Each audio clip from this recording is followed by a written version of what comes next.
Marilah kita membaca Ardana Dhamma Desan. Brahmacaloka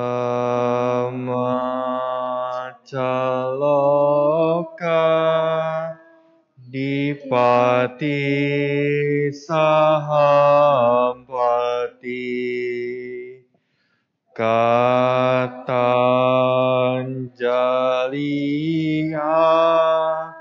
Diwarang Hayacatang Santi Dasata Paraja Kajatika Desetu Dhamma Anukapivacang.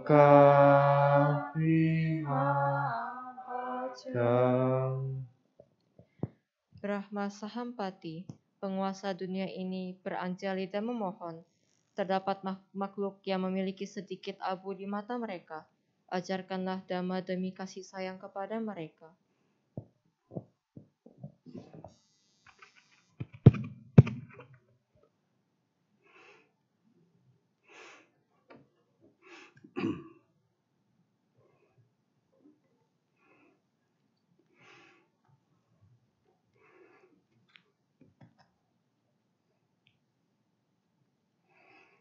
Ya, tetap bersikap Anjali, mari kita hormati Guru Junjungan Agung kita Buddha. Namo tassa bhagavato arahato sama sambuddhassa. Namo tassa bhagavato arahato sama sambuddhassa. Namo tassa bhagavato arahato sama sambuddhassa. Ya, izin saya tidak pakai masker, jarak saya juga jauh. Kalau deketan, saya tidak boleh, mesti pakai masker. Nah, jadi selamat berjumpa, selamat sore, selamat petang pada Bapak Ibu sekalian yang hadir pada kesempatan ini. Kita juga ya hormati guru junjungan kita, Agung, Namo Buddhaya. Satu kesempatan, satu kebahagiaan bagi kita semua hadir pada hari ini. Selama COVID, saya pun sempat mengisi Dhamma online Wihara Pluit Dhamma Suka ini dan wihara-wihara lain. Selama 2 tahun lebih memang kita tidak diperkenankan, tidak bisa setiap orang pun mengendalikan diri, menjaga diri untuk tidak beraktivitas berlebihan. Kalau tidak bisa dikatakan diam, ya lebih tepat istilahnya tidak bisa beraktivitas berlebihan. Saya mengatakan begitu, saya ikut memuji Presiden kita Indonesia menyikapi COVID. Berbeda dengan negara lain, mereka meminta Indonesia sebenarnya mengharapkan lockdown. Tapi Jokowi tidak setuju. Para menteri sebenarnya maunya lockdown, tapi Presiden tidak setuju. Jalani sendiri bukan lockdown, tapi PPKM. Selamat Indonesia. Wah, luar biasa. Coba kalau lockdown, tahu enggak yang terjadi? Kalau seperti negara lain mati ekonominya karena diam. Indonesia bisa diam enggak? Enggak bisa. Kalau disuruh diam ngamuk, menjarah, pasti itu terjadi itu. Kalau sampai lockdown, pasti penjarahan hebat. Nah, bahaya. Maka hebat Presiden kita. Luar biasa. Ya, itu betul. Jadi diatur, boleh bergerak tapi dibatasi. Kan itu yang terjadi. Secara Dhamma itu sesuai, menurut Dhamma itu cocok. Menyikapi segala macam itu bukan mematikan sikap kita tidak boleh bergerak sama sekali, bukan. Kita boleh bergerak, mengatur, mempertimbangkan, mengendalikan diri, mengatur sikap kita harus bagaimana baiknya. Dengan kata lain, kalau secara Dhamma istilah itu, saya cocok menyebut itu, lebih cocok menyebutnya disiplin, menerapkan disiplin. Jadi kalau tatap muka dengan siapa, ya disiplinnya diterapkan. Harus apa? Pakai masker, jaga jarak. Kan begitu. Sebab kalau sudah jaga jarak lalu pakai masker aman. Lah tapi tahu desak-desakan, senggol-senggolan, nggak peduli apa, nggak peduli itu. Nah memang. Nah kalau cuci tangan apa Pandai? Supaya kalau kita nyentuh apa ini, jangan langsung ini. Bukan untuk orang lain, kan orang lain udah jaga jarak. Untuk diri kita sendiri. Jangan sampai kita megang apa, tahu-tahu hidung kita garuk. Nah, kan begitu sebenarnya. Jadi amanlah kita. Sebelumnya itu satu untuk cuci tangan. Kedua, cuci tangan kan untuk bersih biasa-biasa kan semuanya wajar. Cuci tangan kan semuanya wajar. Kan begitu. Loh kok Pandai ceramah COVID dulu nih? Loh, itu dulu pengantar karena memang kita masih belum selesai COVID-nya. Nah, sehingga hidup kita bagaimanapun kembali tergantung sikap pengendalian kita sendiri masing-masing. Kuncinya ada pada diri kita sendiri masing-masing. Kalau diri kita masing-masing bisa kita jaga, kendalikan, rawat dengan baik, jaga sesungguhnya seperti apa baiknya supaya terkendali, terjaga, terawat, terlindungi, kembali tergantung diri kita sendiri. Itu kan dhamma juga. Nah, ya. Nah, oleh sebab itu, kalau kita bisa masing-masing seperti itu, alangkah bahagianya masing-masing diri kita. Dalam rumah tangga, semua ikut bahagia. Kalau masing-masing anggota keluarga itu bisa menjaga sikap tingkah lakunya masing-masing, kendalikan disiplinnya masing-masing, semua pasti menjadi bahagia. Kalau semua bahagia, ya tentu hidupnya menjadi, ya hubungan antar sesama dalam keluarga menjadi harmonis, damai, tenang, dan bahagia. Ya. Nah, sekarang kalau contoh dalam kehidupan rumah tangga, maka saya memang kenapa beri judul bagaimana anak bisa membahagiakan orang tua. Ya hubungan dengan sehari-hari saat-saat begini juga ada.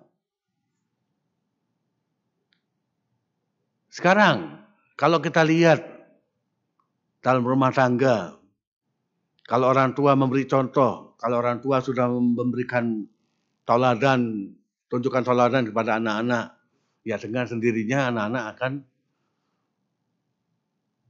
memperhatikan itu dan belajar, terinspirasi bagi dirinya itu harus bersikap bagaimana.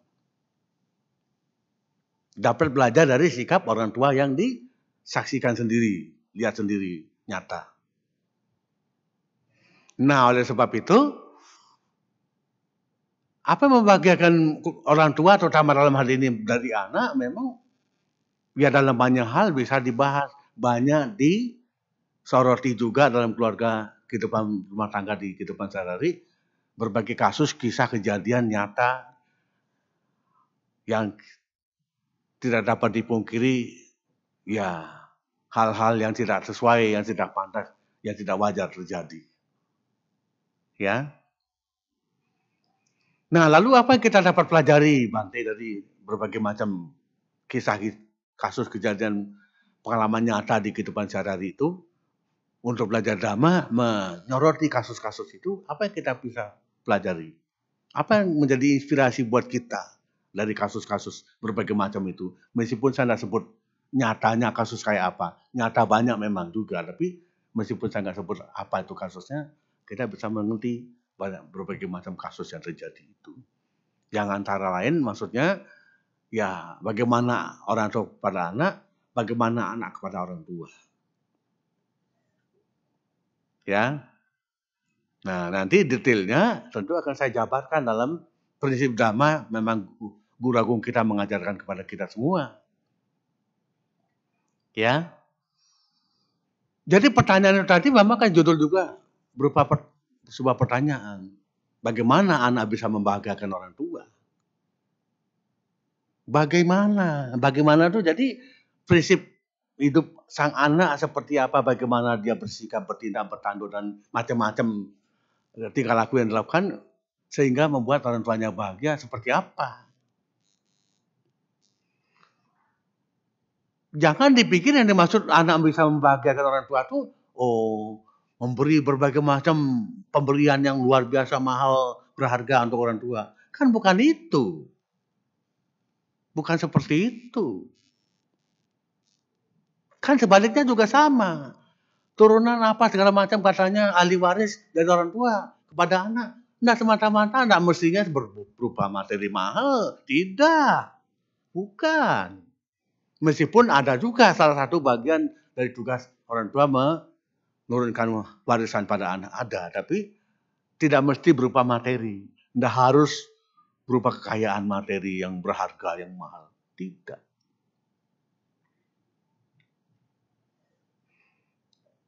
Nah, saya kira ada yang mengalami sukses juga dalam kehidupan sehari-hari nyata. Bapak Ibu sekalian mengalami pengalaman sendiri tidak berupa materi yang diberikan orang tua kepada anak. Tapi apa bentuknya kalau bukan materi? Kalau toh materi sekalipun bentuknya yang seperti apa? Nah, kan begitu. Ya, ini yang sebenarnya ulasan perlu saya berikan. Nah, lalu bagaimana? Kalau dalam kalau ada suka, itu memang ada hubungan timbal balik di antara kedua belah pihak. Hubungan orang tua dengan anak, hubungan antara anak dengan orang tua. Itu ada. Masing-masing punya kewajiban. Masing-masing ada kewajiban yang harus dijalankan dengan sebaik-baiknya, dengan penuh tanggung jawab orang tua kepada anak, ataupun anak kepada orang tua. Nah, kalau lihat saya menyebut secara demikian belum detail itu, kewajiban orang tua pada anak, kewajiban anak pada orang tua, kalau dua belah pihak menjalankan tugas kewajiban dengan baik, saya kira tidak ada yang tidak bahagia. Tidak mungkin yang tidak akan bahagia, tidak mungkin. Kalau tak mungkin sekalipun, bukan soal kewajiban kedua belah pihak, tapi dirinya sendiri. Itu lain cerita. Itu beda lagi. Kan begitu. Ya, kita tidak membahas itu. Bukan membahas pribadi, tapi hubungan. Yang kita ulas di sini, hubungan kedua belah pihak. Jadi kalau misalnya hubungan baiknya orang tua dengan anak sudah sangat luar biasa, tapi ada yang tidak bahagia. Tentu, belum tentu karena hubungannya mereka yang membuat tidak bahagia, tapi pribadinya sendiri kan beda lagi. Kita tidak ngulas itu. Tidak membahas itu, tidak menyoroti itu. Jadi tidak bahagia disebabkan oleh karena hubungan kedua belah pihak ada gangguan, ada masalah, ada hal tertentu yang sangat-sangat berpengaruh, membuat yang bersangkutan tidak bahagia. Hubungan kedua belah pihak. Nah oleh sebab itu kalau kita mulai dari orang tua lebih dulu, punya kewajiban kepada anak. Bagaimana orang tua bisa melaksanakan kewajiban dengan sebaik-baiknya kepada anak? Ya memang dalam dhamma kita diajarkan itu. Tidak diajarkan dalam dhamma sekalipun, itu praktek nyata sehari-hari mestinya sudah dijalankan dengan baik meskipun tidak ada petunjuk dari siapa-siapa. Kan begitu. Tapi justru itu prinsip dhamma ini Sang Buddha mengajarkan itu loh sehari-harinya seorang bapak ibu untuk jalankan, kerjakan, laksanakan demi anak. Kan begitu. Itu praktik sehari-hari. Kehidupan sehari-hari rumah tangga. Bukan semata-mata teori murni dari Sang Buddha, tapi benar-benar Sang Buddha mengerti kehidupan rumah tangga itu orang tua kepada anak apa saja yang harus dilakukan. Itu nyata. Harus seperti itu. Tidak diberitahu oleh Sang Buddha pun mestinya tetap begitu. Harus melaksanakan kewajiban demikian. Apa saja? Satu, orang tua punya kewajiban kepada anak supaya orang tua itu memperhatikan, mencegah, melarang, peduli betul kepada anaknya. Karena itu anak kandungnya sendiri, jangan sampai anaknya berbuat macam-macam yang salah, yang keliru, yang jahat, yang tidak benar. Orang tua punya kewajiban peduli kepada anaknya, memperhatikan anaknya, jangan sampai anakku berbuat macam-macam yang salah, yang keliru, yang tidak baik, yang tidak benar, yang jahat. Nah, dari kapan? Dari kecil, bahkan dari sejak dalam kandungan. Jangan terlambat. Kalau terlambat ya salah kaprah. Kalau terlambat nggak ada gunanya. Loh, dalam kandungan bisa pandai. Kenapa tidak? Ya sangat bisa. Dengan cara apa? Ya orang tuanya, ayah dan ibunya, ya berbuat baik dalam arti memberi contoh. Nak, kamu masih dalam kandungan. Mama sekarang kasih contoh. Berbuat baik. Jangan sampai berbuat jahat. Hindari ya nak, jangan berbuat jahat. Mama juga tidak mau berbuat jahat. Papa juga tidak mau berbuat jahat. Dilus-lus kandungannya. Nak, mama, papa tidak mau berbuat jahat. Anak juga jangan nanti ya. Jangan ya berbuat jahat ya. Jangan berbuat tidak baik. Itu. Lah yang gagal total, saya harus sebut lawannya, sebaliknya. Yang gagal total orang tua mendidik anak, terlambat. Terlambat soalnya. Sudah gede anaknya baru dididik, dilarang berbuat jahat. Ya, keliru. Sudah terlambat ya tidak ada gunanya. Apa pemikirannya? Ya maaf ya, semoga tidak terjadi pada kita semua di sini. Ya, kan masih dalam kandungan, kan masih kecil, ya masih bayi, masih anak ya, belum perlulah dididik itu, belum waktunya. Itu salah kaprah.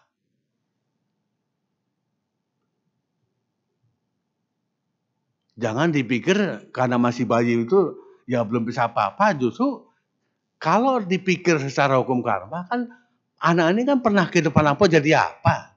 Kalau dari bayi sudah dididik, oh rangsangan kehidupan lampunya ada yang baik-baik itu, nah, itu menjadi punya ketaran.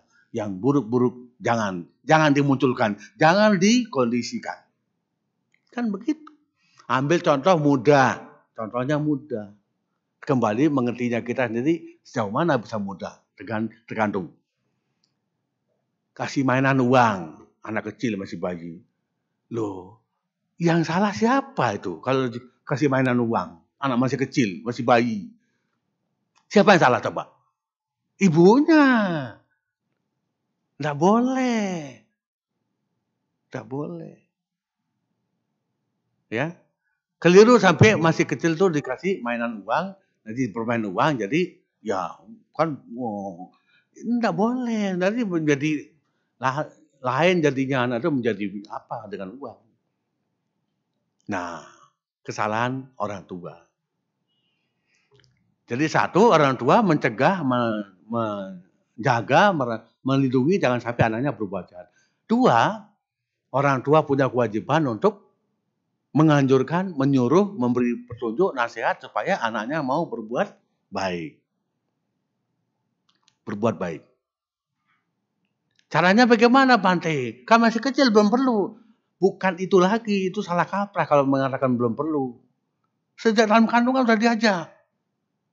Bukti-buktinya saya saksikan sendiri. Ada orang tua, ayah ibu, sedang hamil besar. Antar jemput Bante, biku. Itu kan ngajak berbuat baik. Lahir-lahirnya anak itu betul. Wah, dia ngerti biku cepat sekali. Itu ada nyata seperti itu. Jadi yang kedua, menganjurkan, mengkondisikan, mengajak, memberi petunjuk, memberi nasihat, supaya anaknya mau berbuat baik. Diajak, dikondisikan. Ayo ke wihara, berbuat baik pada anak. Kebaktian, baca parita, meditasi, dengar dhamma. Diajak. Diajarkan untuk bisa berbuat baik. Ketiga, orang tua punya kewajiban kepada anak memberikan pendidikan yang sesuai. Banyak kasus yang ketiga ini. Orang tua seenaknya, maaf saya harus katakan, seenaknya sendiri mau mendidik anaknya. Anak harus jadi dokter. Tidak boleh tidak, harus jadi dokter. Ya anaknya tidak mau ke situ, tidak punya pemikiran jadi dokter, harus jadi dokter. Ya gimana? Yang mau jadi dokter siapa? Nah, kekeliruan orang tua tidak disadari di situ. Yang benar bagaimana, Bante? Orang tua yang sesuai, yang benar itu melihat pertumbuhan perkembangan anak arahnya jadi apa. Dikasih tahu mau jadi dokter nggak, ditanya. Enggak. Mau jadi polisi enggak? Enggak. Jadi apa? Diarahkan. Maunya dia jadi apa? Diarahkan. Bukan diharuskan. Bukan diwajibkan. Mau jadi bante, wah jangan. Nah, apa lagi? Jadi kembali orang tua bijaksana seperti apa? Sesungguhnya, ya baiknya memperhatikan perkembangan pertumbuhan anak seperti apa. Arahnya mau jadi apa? Kadang-kadang anak, wah nggak tahu mah apa, belum tahu mau jadi apa. Masih belum memang. Kan gitu. Malah ada yang ngomong sendiri, nanti saya mau jadi bante. Masih kecil ngomong gitu. Udah besar udah berubah ya. Memang belum. Tapi ya didorong-dorong gitu, tetap udah bisa, memang belum arahnya ke sana. Tapi tetap dikondisikan. Mau jadi apa, baiknya gimana. Jadi tugas kewajiban orang tua yang ketiga, memberikan pendidikan yang sesuai kepada anak. Yang keempat juga banyak kasus. Orang tua mempunyai kewajiban untuk mencarikan pasangan hidup bagi anak. Pasangan hidup yang sesuai. Seperti pendidikan juga yang sesuai. Pendidikan sesuai, pasangan hidup yang sesuai. Bagi dirinya si anak sendiri. Yang keempat juga banyak kasus. Paksa aja anaknya harus kawin nikah dengan siapa. Tidak boleh dengan siapa. Coba. Yang mau hidup bersama, mau tidur bersama siapa? Anaknya dipaksa harus tidur dengan yang pilihannya sendiri, tidak cocok, tidak mau, tidak ada cinta, tidak ada artinya atau apa namanya, ya percuma. Nah, lalu gimana baiknya? Tetap itu juga diarahkan. Kadang-kadang si anak yang mendapatkan kecocokan entah dengan siapa, lah orang tua melihat, menyaksikan, arahnya tinggal merestui atau bagaimana. Kan begitu. Itu yang keempat. Kewajiban orang tua pada anak mencarikan pasangan hidup yang sesuai bagi si anak. Jadi kemungkinan terjadi itu anak mendapatkan lebih dulu calon pasangan yang sesuai, mohon restu pada anak. Atau sebaliknya orang tua mendapatkan sesuai, anak juga cocok, mau ya silakan. Kalau enggak ya jangan dipaksa. Kan gitu. Nah, lalu kewajiban orang tua yang kelima, ini juga banyak masalah di yang kelima. Orang tua punya kewajiban membagikan harta warisan pada saat yang tepat kepada anak. Pada saat yang tepat. Nah, banyak kasus juga di dunia kehidupan sehari-hari yang tidak tepat. Tidak tepat itu kapan? Sudah tua ini orang tua, udah tua. Belum juga membagi warisan. Terlambat. Sehingga begitu terjadi kematian, anaknya berebut-ribut. Nah, kacau. Satu. Terlambat yang kedua, anak-anak sudah punya pasangan hidup sendiri, harusnya mandiri, hidup rumah tangga sendiri. Masih belum dibeli jatah sendiri juga. Ini kesalahan orang tua. Nah ini kalau ada warisan berupa materi yang perlu dibagi. Kalau tidak ada, beda lagi ceritanya. Nah makanya di depan saya katakan belum tentu tidak harus berbentuk materi. Bentuknya apa yang lain? Petunjuk, nasihat, bimbingan, arahan, ilmu pengetahuan, pengalaman. Banyak yang bisa diberikan, diturunkan kepada anak. Supaya anak itu bisa hidup mandiri. Merawat hidupnya sendiri masing-masing. Tidak harus terus ketergantungannya tidak putus-putus, habis-habis dengan kepada orang tua. Itu. Diajarkan hidup mandiri. Dididik, diarahkan hidup mandiri. Tidak ketergantungannya tidak lepas-lepas dengan orang tua, jangan sampai terjadi. Jangan sampai ketergantungannya nggak lepas-lepas. Apa segala macam tergantung orang tua. Jangan sampai begitu. Loh, tapi Bante ada anak-anak yang berpasangan udah punya anak tapi tetap mau hidup sama orang tua, gimana? Kembali tergantung kenyataannya, betul enggak? Kalau memang betul harmonis, bahagia bersama-sama, tidak apa-apa. Tapi idealnya mereka sudah punya rumah tangga sendiri, pisah. Gitu loh. Nah ini juga banyak kasus, banyak masalah di masyarakat. Sampai macam-macam yang terjadi gara-gara kesalahan orang tua, kesalahpahaman orang tua, cara mengerti orang tua, ternyata menurunkan warisan juga tidak sesuai. Ya, itu 5 kewajiban orang tua kepada anak. Bagaimana orang tua seharusnya bertindak, bersikap menjadi orang tua yang baik. Semestinya ya 5 itu dijalankan dengan sebaik-baiknya. Itu baru menjadi orang tua yang sesungguhnya yang baik, yang benar, yang bijaksana. Nah sekarang dibalik, begitu anak-anak itu sudah mendapatkan 5 macam kewajiban dari orang tua, anak-anak pun ya punya rasa tanggung jawab untuk berbuat sesuatu kepada orang tua, bagi orang tua, demi orang tua, kan begitu. Merasa bertanggung jawab untuk berbuat sesuatu demi orang tuanya. Nah, saya katakan merasa bertanggung jawab untuk orang tuanya, itu artinya berarti orang tua sudah bersikap sesuai kepada anak-anaknya. Kan begitu. Ya anak-anak pasti akan merasa bertanggung jawab bagaimana bertindak sebagai anak demi orang tuanya. Kalau sudah orang tua baik demikian itu. Tapi coba apa yang terjadi kalau orang tua tidak menjalankan kewajiban dengan baik. Jangan heran anak-anak lari kabur tunggelang mencari perhatian luar, tidak mau di rumah, tidak ngerti di rumah, tidak tahu apa-apa di rumah, maunya di luar. Ya, jangan heran kabur hilang begitu. Nah, kan begitu. Nah, sehingga kalau anak-anak itu sudah mendapatkan perhatian penuh dari orang tua dengan sebaik-baiknya, kewajiban mereka orang tua dijalankan dengan sebaik-baiknya untuk mereka anak-anak, tentu anak-anak ini tidak mungkin sembarangan, tidak akan aneh-aneh, tidak akan macam-macam. Bisa mungkin, sedapat mungkin sang anak pun akan bertindak, akan ambil tindakan, akan berbuat sesuatu untuk kepentingan orang tuanya. Apa misalnya? 1.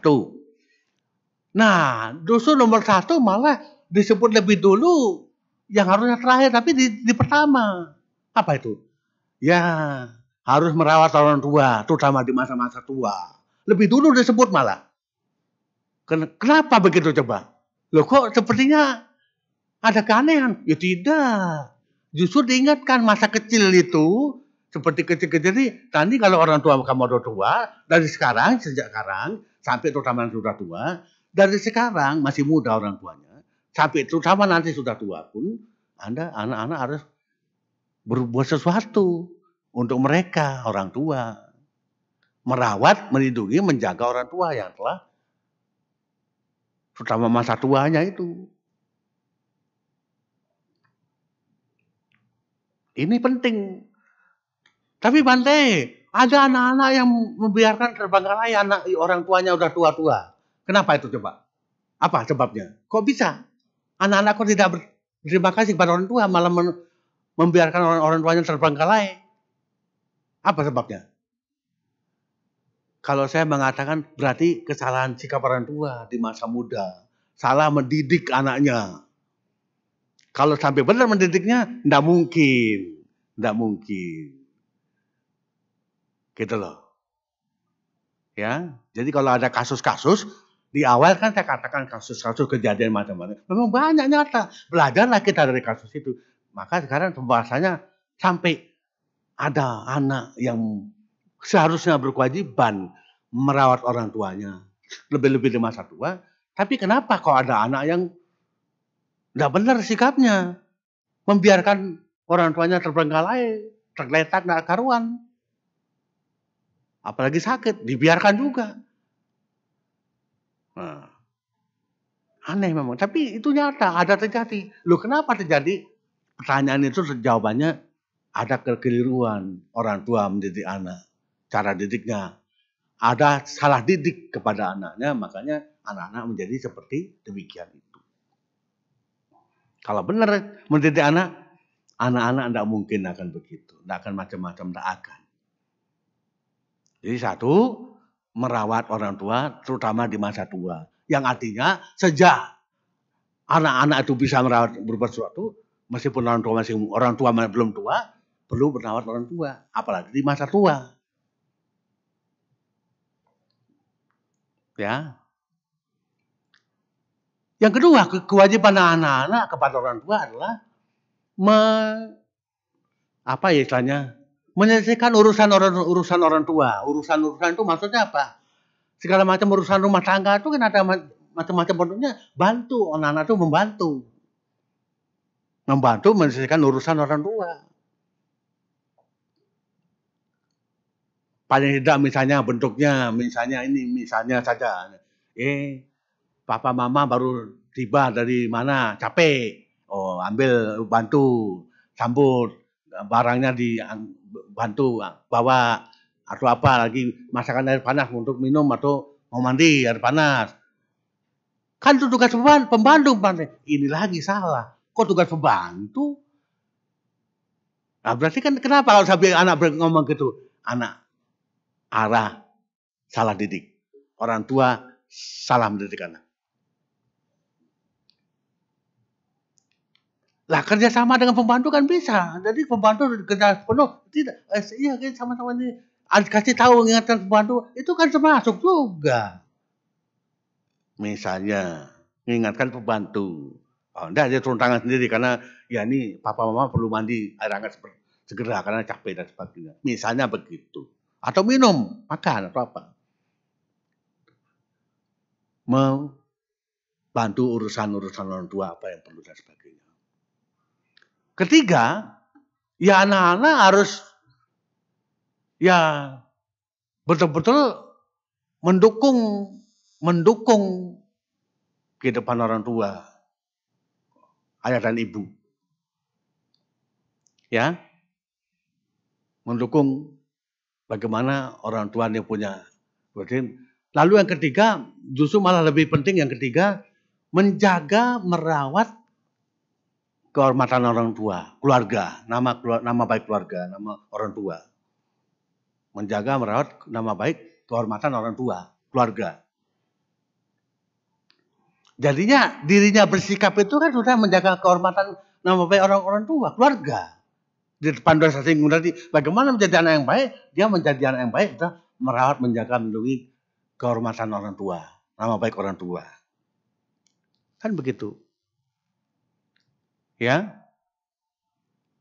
Nah, kemudian yang keempat, anak-anak harus mempersiapkan diri menjadi anak yang pantas untuk menerima warisan. Menjadi melanjutkan keberlangsungan usaha atau kepemilikan orang tua.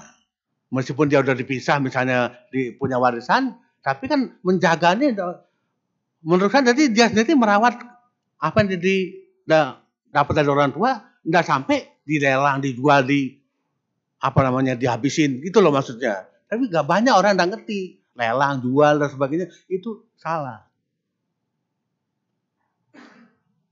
Ya. Dan yang kelima, paling penting. Hampir sebenarnya sangat penting dengan yang pertama. Yang pertama kan merawat orang tua, terutama masa tua. Kalau yang kelima, setelah orang tua tiada sekalipun, setelah orang tua telah tiada, anak-anak punya kewajiban untuk berbuat baik, berlimpah jasa kepada orang tua. Ini yang kelima sangat penting. Ini yang tidak ada di konsep lain. Ajaran Buddha ada. Bagaimana kalau orang tua telah tiada? Apa yang harus dilakukan oleh anak-anak? Berbuat baik atas nama orang tua yang telah tiada. Berbuat baik untuk berlimpah jasa kepada orang tua yang telah tiada. Nah, kalau lima-limanya nih anak-anak laksanakan dengan baik, ya orang tua pasti bahagia, begitu loh. Pasti bahagia. Kalau anak-anak ini menjalankan 5 kewajiban dunia sebaik-baiknya, orang tua telah tiada sekalipun, tetap orang tua itu bahagia di alam sana. Apalagi di masa-masa hidupnya masih belum meninggal, itu harusnya bahagia kalau anak-anak melakukan kewajibannya dengan sebaik-baiknya demi orang tua atau kepada orang tuanya. Ya. Jadi kalau kita lihat anak-anak, bahkan kita semua yang sudah tua, kita masih ingat dengan orang tua kita yang telah tiada sudah lama ya, selalu kita berbakti dengan berbuat baik, pelimpahan jasa untuk mereka, untuk beliau. Kan begitu. Ya. Ya. Jadi kapan saja, di mana saja kita bisa lakukan pelimpahan jasa itu. Kapanpun, dimanapun bisa kita lakukan. Tidak harus seperti dana makanan, tuang air, ada biku baca jasa wariwara. Tidak harus. Kapan saja Anda harus begitu, bisa kita lakukan sendiri. Dengan kata-kata kita sendiri. Kapan, di mana kita sukses, kita bahagia. Di kantor, di rumah, di jalan, di mana. Ya, oh saya bahagia sekarang. Saya bisa sukses dalam hal ini, dalam hal itu. Oh bahagia saya. Semoga bahagia yang saya rasakan para keluarga saya, orang tua saya yang telah tiada. Turut bahagia, menyaksikan saya bahagia atas kesuksesan atau kebahagiaan yang saya alami saat ini di sini. Dengan ucapan dalam hati atau ucapan terbuka juga silakan saja. Itu. Nah dengan begitu kita sebagai orang yang punya orang tua, keluarga yang sudah tua, ya bakti dengan cara begitu menunjukkan penghormatan kita sedemikian rupa, ya harusnya membahagiakan beliau-beliaunya, harusnya bahagia beliau-beliaunya melihat menyaksikan anak-anaknya demikian bakti seperti itu. Tapi di depan saya katakan, meskipun sudah begitu, tetap dia nggak bahagia, Panti. Nggak bahagianya kenapa? Karena dia pribadinya, bukan soal hubungan anaknya berbuat baik, berbakti demikian. Bukan. Dia nggak bahagia karena entah masalah lain pribadinya sendiri.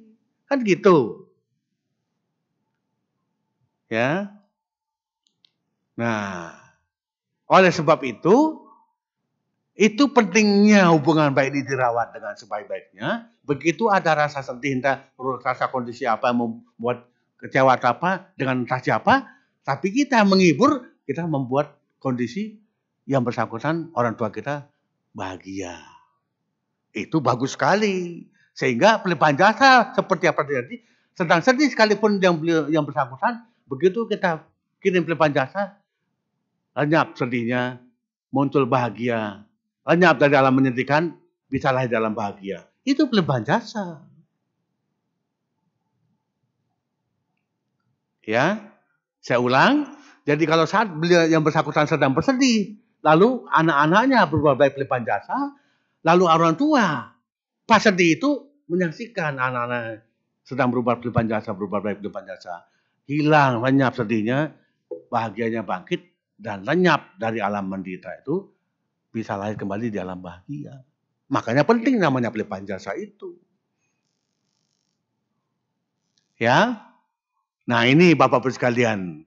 Jadi sebetulnya masih bisa panjang yang bisa saya sampaikan. Tapi tidak bijak kalau saya terus bicara karena ya waktunya juga ya terbatas. Tadi saya sudah diingatkan 45 menit. Mungkin sudah lebih ini. Nggak tahu, semoga belum ya.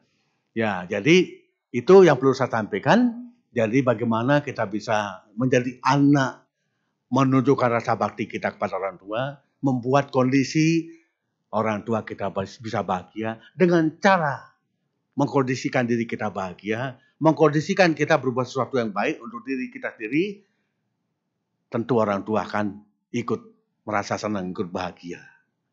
Apalagi berbuat sesuatu untuk kepentingan orang tua.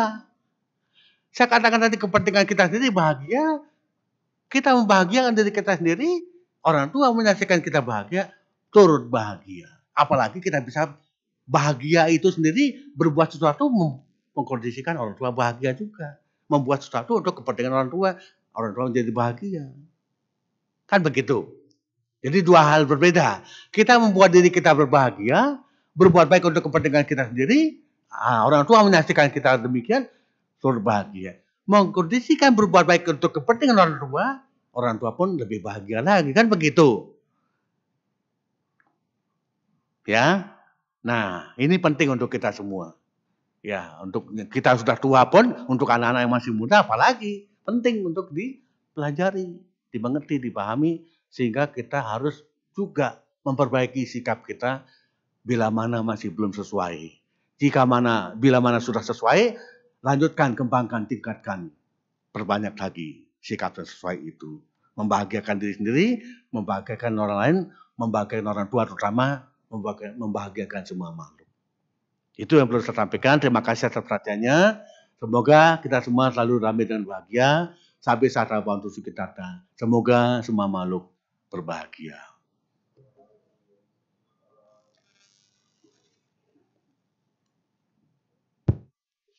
Baik, demikianlah Dhamma Desana yang telah disampaikan oleh Yang Mulia Bante Cittaguto Mahatera. Kami menyediakan sesi tanya jawab untuk Bapak Ibu. Pertanyaan bisa disiapkan melalui 2 metode. Yang pertama, dengan pertanyaan lisan. Untuk Bapak Ibu yang ingin bertanya secara langsung, boleh langsung tunjuk tangan dan maju ke depan.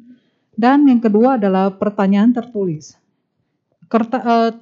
Pertanyaan bisa ditulis di kertas yang sudah disediakan di depan Bapak Ibu, ada di dalam bangku, kantong bangku. Baik, sambil menunggu pertanyaan yang masuk, mari kita nyanyikan satu buah lagu bersama-sama. Kepada petugas, dipersilahkan.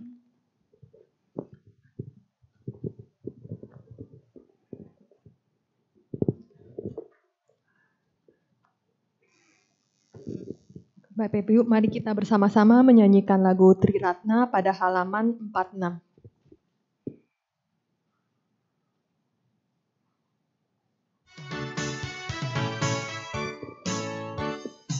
Aku berlindung kepada Buddha, aku berlindung kepada Dhamma, aku berlindung kepada Sangha, berlindung dalam naungan Triratna.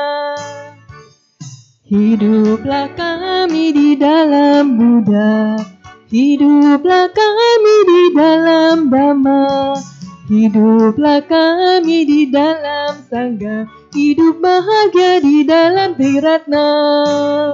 Buddha, Dhamma, Sangha membimbing kami mencapai Nibbana. Kami berlindung kepada Triratna, kami gembira bersama Triratna, kami bahagia di dalam Triratna, semua bahagia menuju Nibbana. Buddha, Dhamma, Sangha membimbing kami mencapai Nibbana. Kami berlindung kepada Triratna, kami gembira bersama Triratna, kami bahagia di dalam Triratna, semua bahagia menuju Nibbana, semua bahagia menuju Nibbana.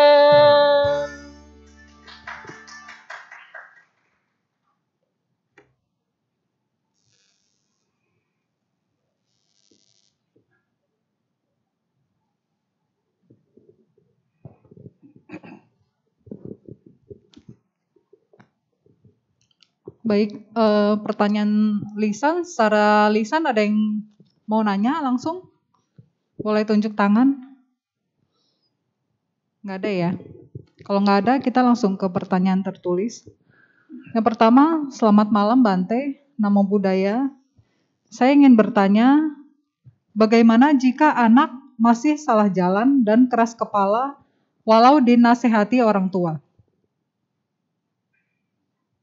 Ya, itu pertama dulu pertanyaan satu persatu ya. Ya. Baik, saya jawab lebih dulu. Ini juga menarik pertanyaannya, karena memang nyata apa yang ditanyakan itu nyata ada di berbagai belahan dunia. Di berbagai tempat ada yang tipe anak seperti itu, seperti memang keras kepala, bandel, ya. Ada tipe itu. Nah, sekarang memang itu tidak mudah. Memang sulit menghadapinya. Orang tua kehilangan akal, kehilangan cara untuk bagaimana ya menasihati anak yang begini. Nah, iya kan? Nah, tapi saya ingat dengan beberapa kali menjawab pertanyaan, dan memang itu yang saya gunakan untuk menjawab, ada sebuah prinsip dalam winaya kebikuan, kehidupan biku. Kalau biku muda masih baru, mau menegur kalau gurunya salah, biku senior salah, tidak bisa langsung. Caranya gimana? Yang bersangkutan harus tahu, mengerti siapa di samping gurunya. Yang dekat, yang bersahabat baik dengan gurunya siapa? Siapa sahabat baik guru?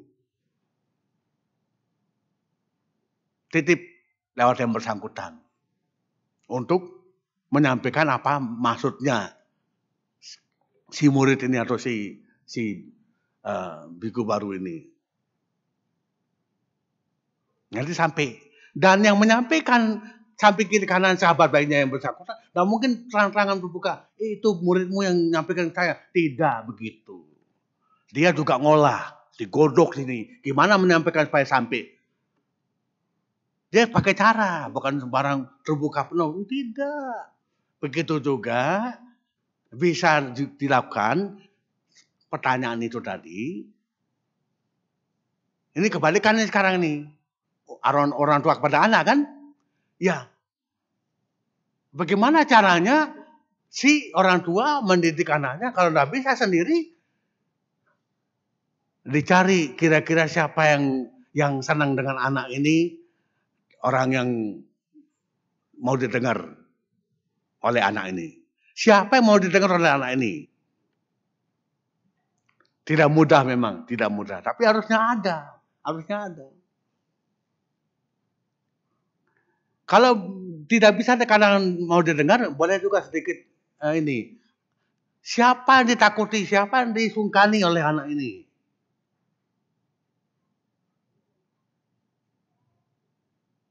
Kadang-kadang caranya orang ini tidak tahu gimana, kok bisa dari tunduk nih anak ini. Misalnya. Itu ada begitu. Titip lewat yang bersangkutan. Itu sama nanti, tidak mungkin dia mengatakan, ayahmu mengatakan ini begini. Tidak begitu, tidak akan begitu. Dia juga ngerti gimana caranya. Diolah sendiri. Disiapkan.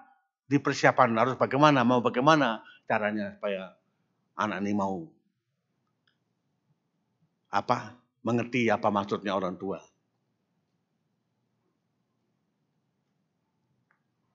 Kemungkinan suatu saat pun orang yang bersangkutan. Ya itu loh. Ayahmu pasti senang melihat kamu begini.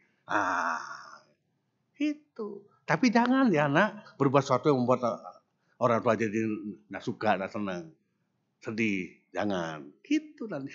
Ujungnya nanti di situ, bukan di awal.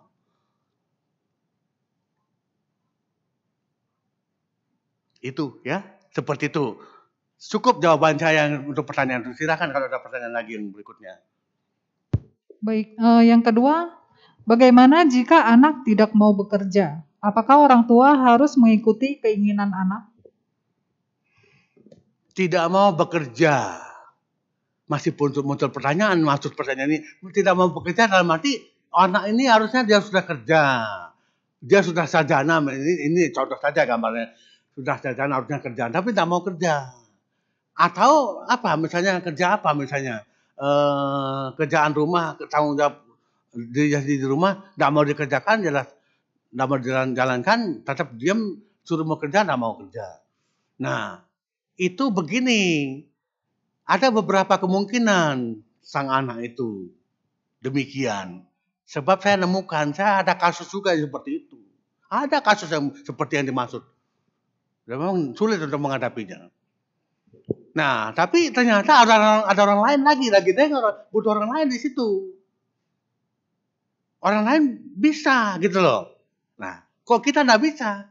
Nah, lagi-lagi hubungan itu loh, hubungan kita secara meskipun itu keluarga, tapi tetap aja bisa hubungan secara batiniah itu dengan orang lain, dengan siapa yang lebih memungkinkan ketimbang orang tuanya sendiri atau dengan orang tuanya sendiri nggak bisa dengan yang lain. Itu ada. Loh, pengalaman batin tadi ada. Itu anak asuh sendiri. Tapi saya titip minta tolong yang lain. Ternyata bisa. Tapi jangan seperti maunya saya. Itu yang tidak bisa. Maunya kita tuh tidak bisa. Tapi cara dia yang bisa itu bisa. Tuntutan kita harus dengan maunya kita tidak bisa. Dan itu betul. Betul. Dia bisa. Tapi maunya dengan cara lain, bukan dengan mau caranya kita. Gitu loh. Ya, jadi memang tidak mudah. Nah, ini kita dituntut mengerti. Dia berbeda dengan apa yang kita mau. Ini penting untuk dia mengerti. Ini yang sulit. Kadang-kadang tidak terima kita. Tidak mau, harus seperti maunya saya loh. Kan itu yang repot kan itu. Yang berat kan jadi, yang bikin masalah kan diri kita sendiri seperti itu gitu loh. Harus mau seperti maunya kita. Kan tidak harus begitu. Seperti contoh gambarnya tadi, pasangan hidup atau kerja. Jadi apa? Jadi guru lah, jadi dokter lah, jadi apa? Bukan maunya kita, tapi maunya dia gimana bisanya jadi apa? Atau gimana seperti pertanyaan ini? Gimana? Baiknya bagaimana supaya dia bisa kerja apa? Gitu loh. Memang tidak mudah. Tidak mudah. Tapi jangan sampai tuntutan utama itu harus mau dengan maunya kita. Itu yang sulit itu. Ya, misalnya seperti kerja. Tidak mau disuruh kerja dengan apa yang kita mau. Ya mungkin kerja apa yang lain yang lebih cocok buat dia apa. Ya mungkin saja. Tapi siapa yang tahu itu, yang mengerti itu. Kita minta tolong yang bersangkutan yang mengerti itu. Kita tidak bisa. Kita cari orang lain yang mengerti. Dia bisa apa, kerja apa yang lain. Gitu loh. Ya tapi memang ini yang tidak mudah. Kadang-kadang memang yang terjadi itu, lah maaf kata, egonya kita itu terlalu kuat, maunya kita yang dituntut, maunya kita harus seperti apa. Ini masalahnya. Kita jadi bermasalah sendiri di situ. Gitu loh. Nah, tapi bagaimana caranya untuk menemukan siapa yang cocok menjadi pembimbing, membuat jadi bisa kerja apa yang sesuai, kerja apa yang sesuai. Nah, ini tidak mudah juga. Tapi harusnya ketemu itu. Bisa ketemu mestinya.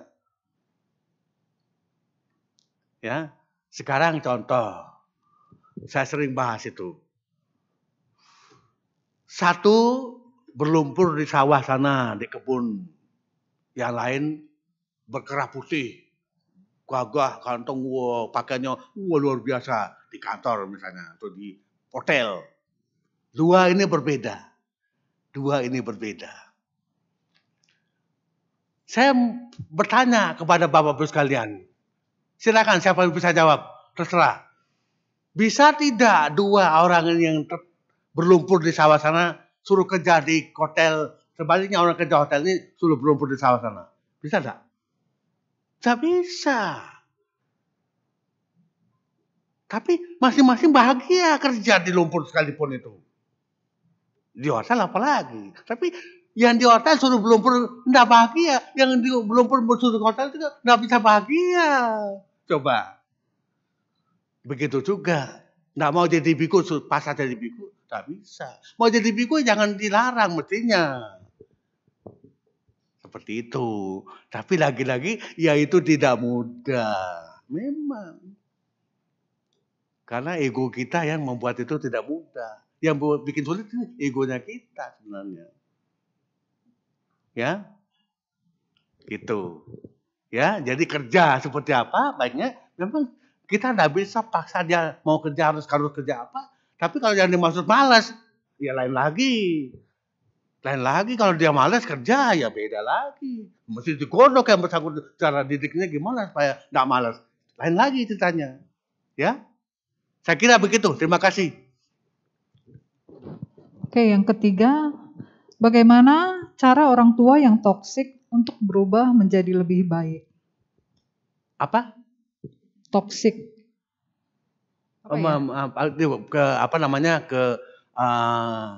Istilahnya tuh apa ya? Kelewatan tuh apa namanya? Kelebihan tuh apa namanya? Mabuk kayak gitu loh kan. Jadi kemabukan itu kebablasan. Jadi terlalu banyak, terlalu senang, terlalu enjoy, serba terlalu pokoknya. Serba terlalu. Nah, kalau itu yang dimaksud, ya ini juga masalah. Tidak usah jauh-jauh gambaran contohnya. Saya sering juga bahas itu. Makan. Apalagi kerja atau kebiasaan buruk. Apa? Tidur siang, malam bergadang, kan itu buruk. Tapi dia enjoy itu, lah kan salah kaprah. Tapi gimana? Nyata ada seperti itu. Nah, sekarang saya gambar gambaran contoh makanan. Ada orang yang kok jadi ingat ke situ, saya tiba-tiba ya.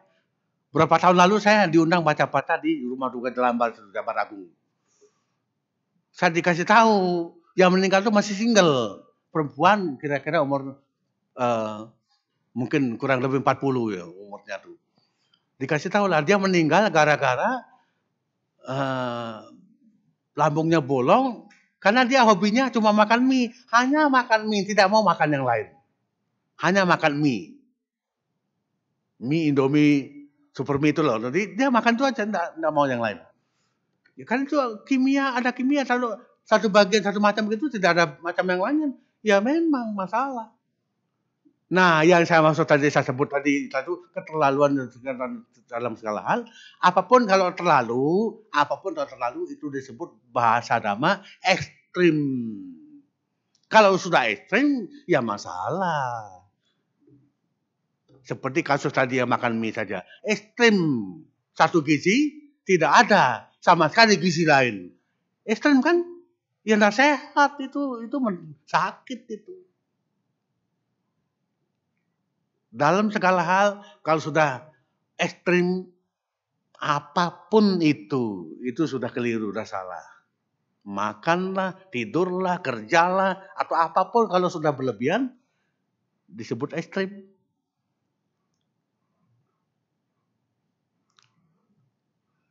Saya sedikit singgung meskipun saya nggak sebut namanya. Tapi belum lama ini kejadian. Pejabat kita, menteri. Itu saya lihat itu terlalu fosil tenaga juga. Kesalahan pejabat juga di situ. Nggak ngerti istirahat. Salah juga, nggak boleh. Memfosil sendiri nggak boleh. Ya saya cerita pengalaman saya tadi. Tahun 2002, banjir Jakarta tuh saya di rumah sakit. 2002 banjir Jakarta tuh. Damataka banjir. Saya di Damataka waktu itu. Tapi sebelum banjir saya ada sakit. Jadi ingat-ingat tanggalnya juga sering cerita. Karena memang kesannya sangat terkesan. Jadi tidak lupa juga. 29 Januari saya masuk rumah sakit Sultan Agung. Sekarang namanya Rumah Sakit Setia Negara. 30-nya Jakarta banjir. Damataka banjir. Untung saya masuk rumah sakit. Aman saya. Istirahat total. Sampai sembuh. Tidak ada satupun yang nengok saya. Karena tidak ada yang bisa kemana-mana. Kan gitu. Oh. Coba. Nah. 2007. Lagi mengalami soal banjir lagi. Hari ini sudah di Batu, Jawa Timur. Karena saya mau ada kelas ngajar. Besoknya banjir Jakarta lagi. Nah, kok saya terhindar terus ya? Wah. Nah, sejak itu tadi kasus pertama 2002 itu gejala tipes membuat saya masuk rumah sakit, kecapean. Sejak itu saya tidak mau lagi sampai sekarang jauh dari penyakit yang begitu. Istirahatnya cukup. Kerja manapun, dimanapun, seperti apapun sibuknya, istirahat. Hari ini penuh, tapi besok cuma pagi saja saya ngisi. Cuma hari ini penuh. Tadi pagi dari Surabaya, tadi siang di kampus UPM Alam Sutra, sekarang di sini. Besok pagi di Siripada. Nah, terus istirahat. Istirahat, harus istirahat. Kalau enggak, teler.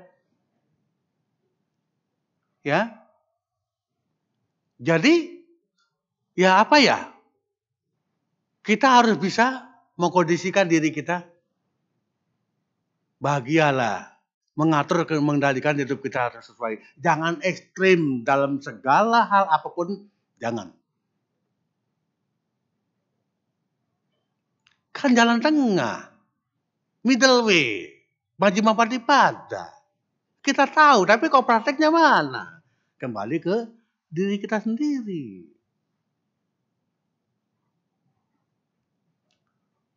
Nah, jadi tadi itu istilahnya saya mau menyebut jadi ekstrim. Kalau apapun ekstrim itu memang salah. Kerja ekstrim, makan ekstrim, tidur ekstrim, apapun yang ekstrim ya enggak baik. Itu masalah memang kan begitu. Termasuk bergelut dalam dhamma terus ekstrim itu juga salah, kan tidak boleh melekat dengan dhamma. Nah kan begitu. Jadi kita mesti kendalikan diri kita sendiri masing-masing juga memang. Ya. Nah, jadi kalau ada yang mengalami seperti itu, siapapun itu diberitahu baik-baik kalau mau sehat secara fisik maupun secara mental harus baik-baik mempertimbangkan segala macam. Jangan ada yang berlebihan, apapun jangan yang berlebihan. Gitu. Kalau begitu ya dia ngerti ya syukur, dia ngerti ya memang ya gimana ya sulit juga. Nah berarti ada perlu solusi lain, cari orang lain. Siapa yang bisa didengar, siapa yang perlu disegani dan sebagainya, itu memang tidak mudah, tapi mestinya ketemu orang yang bisa disegani untuk memberi tahu apa petunjuk atau apa kepada yang bersangkutan yang sulit bagi kita, yang kita tidak bisa urus, ya bantuan orang lain kemungkinan bisa dicari solusi atau bantuan pihak lain, gitu, ya. Nah tapi lagi-lagi kalau ini ekstrimnya tuh apapun itu ya nggak sesuai. Ya, sehari saja penuh jadwalnya seperti ini misalnya, ya besok enggak lagi. Kalau tiap kali terus-terusan begitu, sudah salah. Itu sudah tergolong ekstrim. Enggak sesuai. Ya. Nah, jadi penekanannya ada pada istilah ekstrim. Jangan sampai terjadi, enggak boleh ada ekstrim. Apapun yang berlebihan tidak boleh. Ya, saya kira begitu. Terima kasih. Baik, pertanyaan selanjutnya. Bagaimana jika memiliki orang tua seorang kriminal? Seorang kriminal? Ya.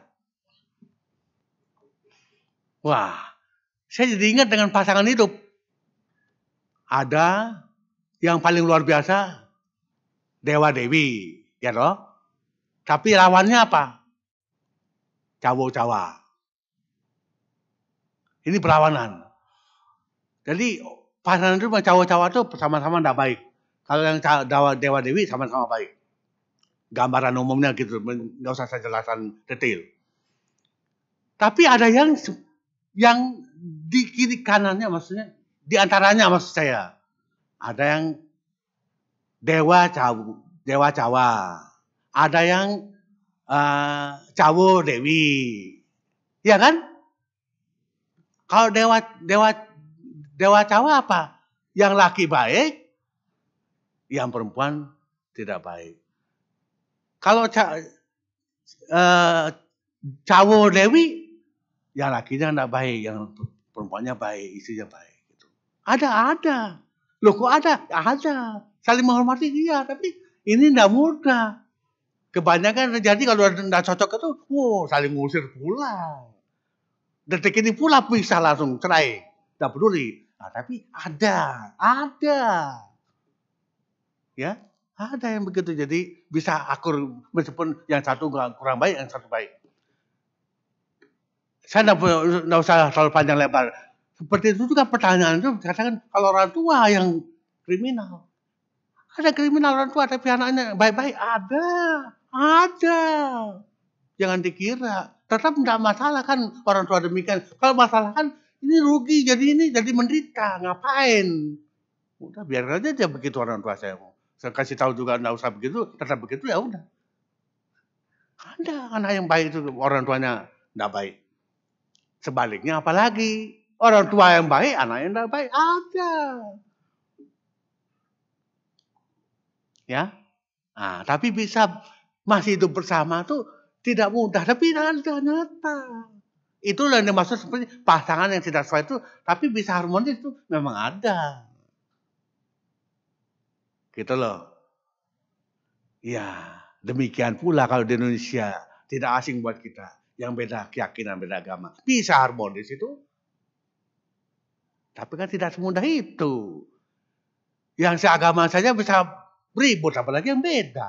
Nah, kan tidak mudah. Tapi ada nyata. Itu dia. Seperti pertanyaan ini. Jadi orang tua yang tidak baik begitu, anaknya tetap baik. Ya ada. Tapi ya tidak mudah. Sulit bisa begitu. Ya.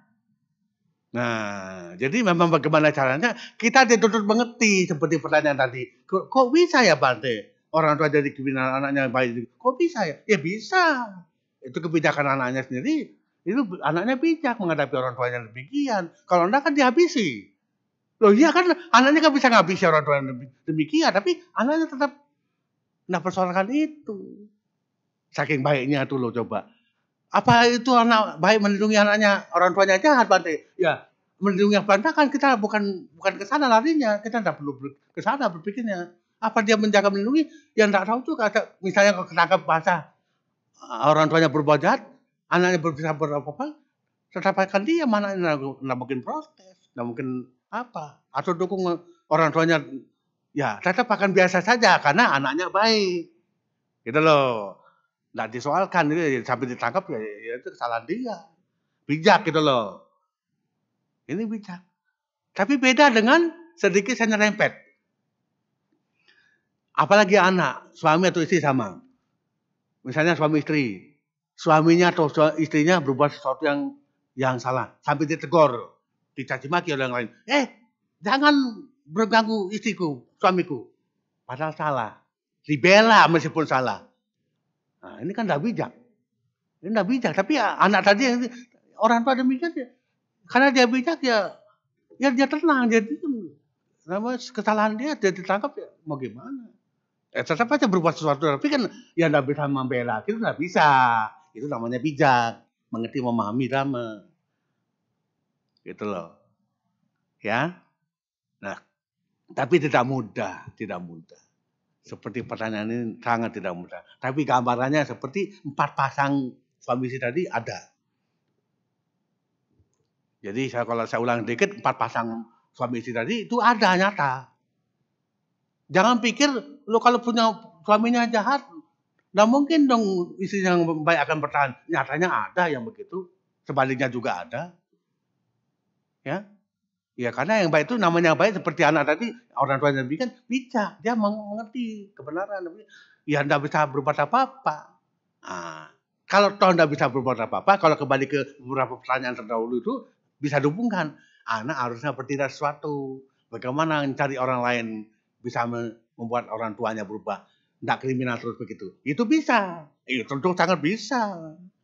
Tidak bisa ditindak, cari orang lain kan gitu loh. Ini tambahan saja, tapi memang betul bisa begitu. Anak tidak bisa sendiri, ya cari orang lain. Siapa yang bisa didengar oleh ayahnya yang kriminal demikian, bisa berubah sikap. Jangan kriminal terus, misalnya. Itu bisa. Itu tambahan saja. Terima kasih. Ya. Baik, pertanyaan selanjutnya. Namo Buddhaya Bante, saya ingin menanyakan bagaimana seharusnya sebagai seorang anak menyikapi sikap orang tua yang gengsian. Gengsian di sini adalah bahwa orang tua kita ingin terlihat lebih di hadapan saudara yang lain. Terima kasih Bante. Nah, ini anak lagi. Sikap anak pada orang tua gengsi gitu. Memang, aduh, kalau itu sih saya melihat itu, ya maaf kata ya. Kalau pergi ke tempat pesta, undangan apa, mau gengsi. Wah, harus gengsi. Ya memang gimana ya. Terus anak mau bagaimana kalau seperti itu? Malu rasanya. Anak merasa malu kalau melihat orang tua demikian. Harus bagaimana? Anak harus bersikap bagaimana kalau supaya orang tua tidak terus-terusan bergengsi begitu. Supaya singkat jawaban saya, solusinya seperti tadi juga. Dia harus cari orang lain yang bisa menemukan, membantu orang tuanya yang bisa didengar. Yang mau didengar oleh orang tuanya, yang kepada siapa orang tua sungkan, malu, cari orangnya. Itu solusi yang terbaik. Sebab kalau sendiri, gagal total, susah, sulit, berat. Ya kan? Nah, cari orang lain, siapa yang bisa. Gitu.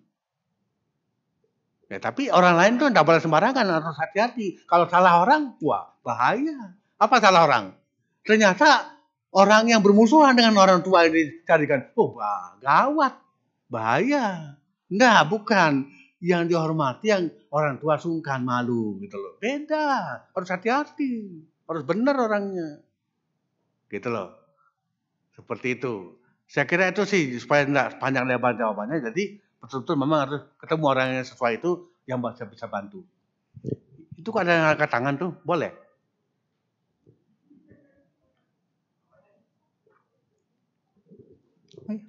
Mau bertanya secara langsung ya? Boleh ke depan?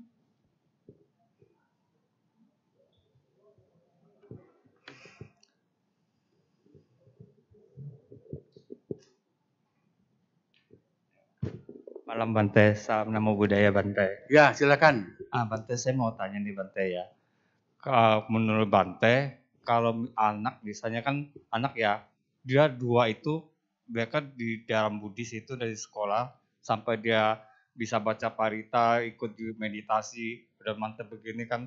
Saya juga dengar dari teman-teman dia, dari gurunya. Tapi setelah selesai begitu, langsung dia ke sekolahnya selesai, langsung pindah ke agama. Hari itu juga gitu. Tapi sebelum dia pindah agama, kepercayaan dia, terus dia minta izin juga sih. Sebagai orang tua juga bingung, karena itu orang tua pikir itu mungkin karma dia kali ya. Udah bilang, terserah kamu pilih. Kalau kamu misalnya rasa nyaman, ya udah pilih sendiri aja. Apakah itu tindakan orang tua itu kurang bijaksana? Makasih Bante. Iya, kalau itu kasus terjadi sudah seperti itu kan pertanyaan seperti itu, kasus nyata, misalnya itu pernah terjadi demikian, sudah seperti itu terjadi, ya solusi seperti itu udah bijak, itu tindakan orang tua udah bijak. Kalau itu sudah terjadi, ya, sudah terjadi, bijak orang tua mengatakan demikian, itu bijak, sikap bijak, sudah sesuai. Nah, tetapinya ini sekarang, jangan lihat semua serba sudah terjadi gitu ya jangan. Kalau sebelum terjadi, alangkah baiknya sebagai orang tua atau sebaliknya anak pada orang tua juga, alangkah baiknya itu memang bagaimana caranya mempelajari Dhamma itu supaya kita tidak kehilangan jejak cara hidup seperti itu. Tahu-tahu kalau saya menyebutnya itu lompat pagar, tahu-tahu tiba-tiba lompat pagar menghilang, kok seperti itu gitu loh. Nah, gimana caranya ya sebetulnya lagi-lagi kuncinya hubungan baik di antara kedua belah pihak. Tetap itu sebenarnya kuncinya. Tetapinya ini lagi-lagi dia punya pengaruh pergaulan seperti apa di luar dengan teman dengan siapa, nggak tahu juga, itu juga berpengaruh, sangat berpengaruh. Lalu gimana? Kita beri petunjuk semacam mengingatkan, hati-hati ya kalau bergaul, hati-hati, jangan sampai sembarang orang bergaul kemudian lagi terpengaruh, hanyut, ikut arus. Gimana caranya supaya demikian, harus hati-hati. Nah, tapi namanya hati-hati, suruh hati-hati, sebagai orang tua juga sama, bisa hati-hati begitu. Kalau hanya berkata demikian pada anak, tapi orang tua tidak, ya kan jadi lain. Itu kalau jauh-jauh sebelum kejadian. Tapi kalau kembali kepada kasus sudah terjadi seperti itu, sikap orang tua sudah bijak seperti itu. Mau bagaimana lagi? Masa jangan, nggak boleh, balik lagi lah. Kan nggak bisa. Ya gimana mau bisa? Dia sudah berubah haluan. Dia membawa keyakinan sendiri yang baru, yang seperti apa yang dia merasa cocok sesuai dan apa dan sebagainya. Gitu. Ya. Nah. Bapak menyebut karma tadi. Saya sedikit tambahkan. Kalau hukum karma kan berlaku universal. Mereka tidak percaya hukum karma tetap berlaku buat mereka juga. Sehingga begini gambarannya. Kalau karma ya Pak, kalau sebut karma ya. Orang keluarga kita yang Buddhis seperti apa? Ternyata tidak disangka-sangka. Dia lebih cocok dengan di mana? Pergi meninggalkan dia. Lompat pagar pula dia. Pindah ke kamar yang lain, ke gedung yang lain, ke istana yang lain. Aduh, gimana? Dia lebih cocok, lebih happy, lebih bahagia di sana.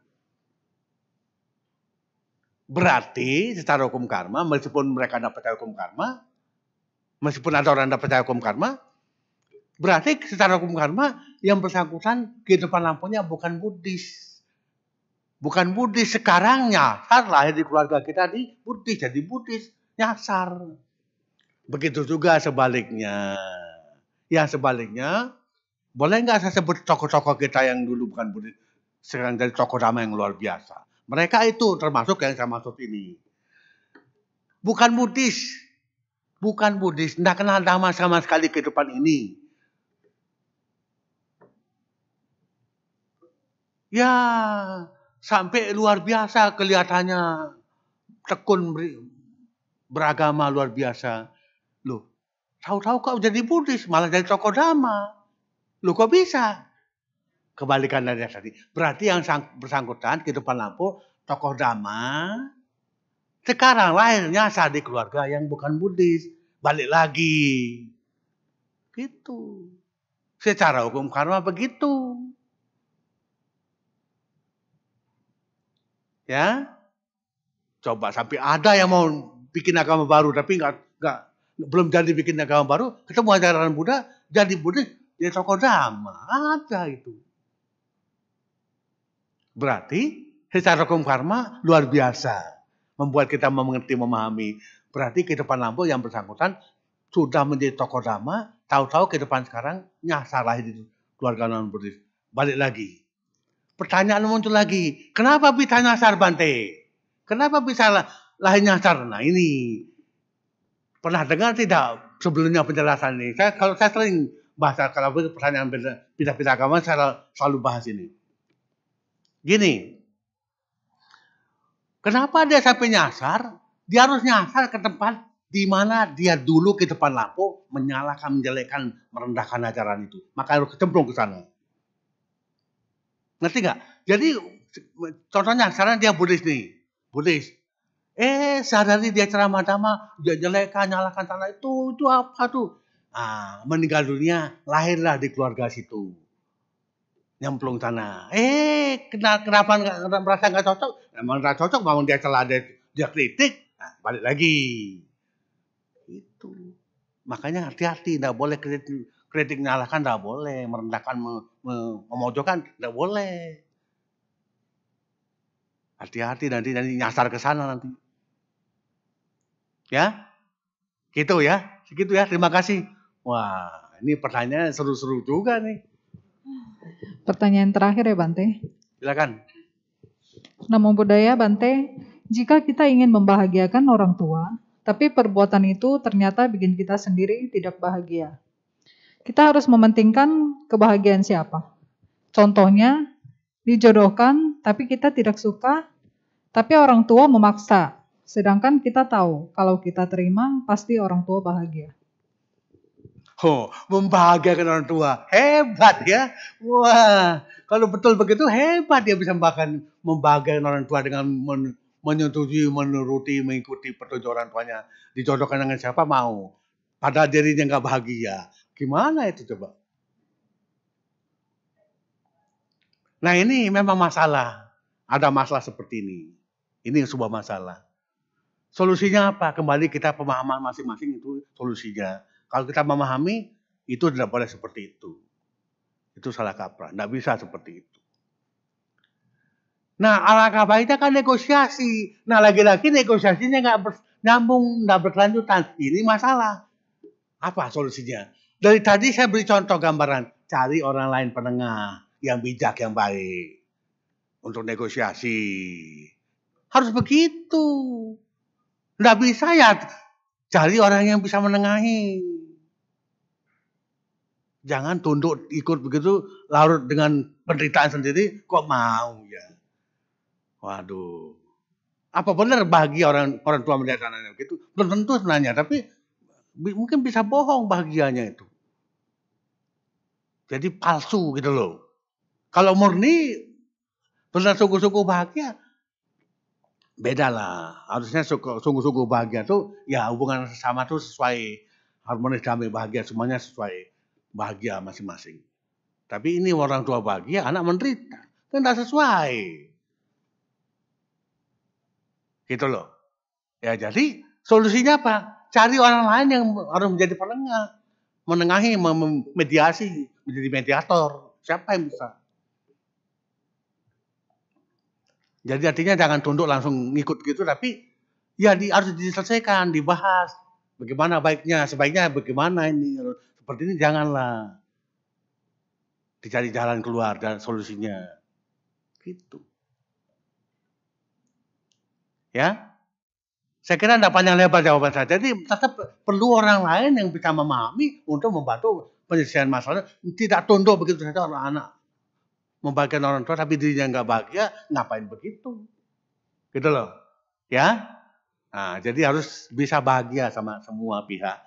diri si anak bahagia, orang tua pun harusnya bahagia. Jangan dibalik hanya bahagia palsu begitu orang tuanya, tapi anaknya menderita gitu, orang tua nggak ngerti. Nah, jangan sampai begitu. Ya, saya kira gitu ya. Terima kasih. Baik, sudah tidak ada pertanyaan lagi, Bante. Kita akan kembali ke Bante. Apakah ada closing statement atau pesan penutup yang akan disampaikan kepada kita semua? Ya, baik. Saya berikan kata-kata penutup saja. Jadi ya sudah, waktunya juga nih lumayan lama ya. Pertanyaannya luar biasa juga. Terima kasih pada para penanya semuanya. Ya, terutama Bapak yang tadi maju bisa, wah luar biasa. Harus begitu Pak bertanya. Nah, saya berikan semacam kesimpulan akhir, terutama bagaimana merawat, memelihara, melindungi, sehingga bahagia yang kita rasakan itu sendiri juga membuat orang lain bahagia. Anak bahagia membuat orang lain ikut bahagia. Orang tua bahagia membuat anak-anak ikut bahagia. Sama-sama bahagia. Jangan sampai kita bahagia tahu-tahu ada pihak lain yang tidak bahagia. Jangan sampai orang lain bahagia tapi kita tidak bahagia. Dalam keluarga loh ini. Itu tidak sesuai. Ada tidak benar itu kalau sampai ada yang tertentu sekali tidak bahagia. Lu mencari tahu untuk bisa tahu bahagia atau tidak gimana Pak? Kan sering ada kompromi, sering ada berbicara satu sama lain, kan harusnya ketahuan. Misalnya seperti contoh tadi yang ditanyakan, ya orang tua memaksa anak jadi anak tunduk, kan mestinya orang tua tahu nih terpaksa enggak anak ini, tapi kalau enggak tahu, wah gimana nih orang tua, gitu loh maksudnya. Terpaksa kalau tidak tahu, gimana itu? Harusnya orang tua ngerti. Terpaksa enggak anak ini, tapi enggak ngerti, tidak ngerti gara-gara dia egonya nonjol itu tadi, keakuannya kuat. Kan masalahnya itu yang membuat dia tidak ngerti anaknya terpaksa atau tidak. Kan itu penyakit sebenarnya bagi yang bersangkutan si ayah, si orang tua. Nggak ngerti. Nah, maka kesimpulannya hubungan baik antara sesama dan keluarga itu memang harus semua pihak merasakan manfaatnya betul-betul, semua pihak bahagia masing-masing. Tidak ada pihak yang merasa terpaksa sampai tidak bahagia dalam segala kondisi. Saya kira begitu ya. Terima kasih. Semoga apa yang saya sampaikan kita diskusikan pada malam ini bisa bermanfaat bagi kita semua, bagi semua makhluk. Sampai sata balsus kita, semoga semua makhluk berbahagia. Baik.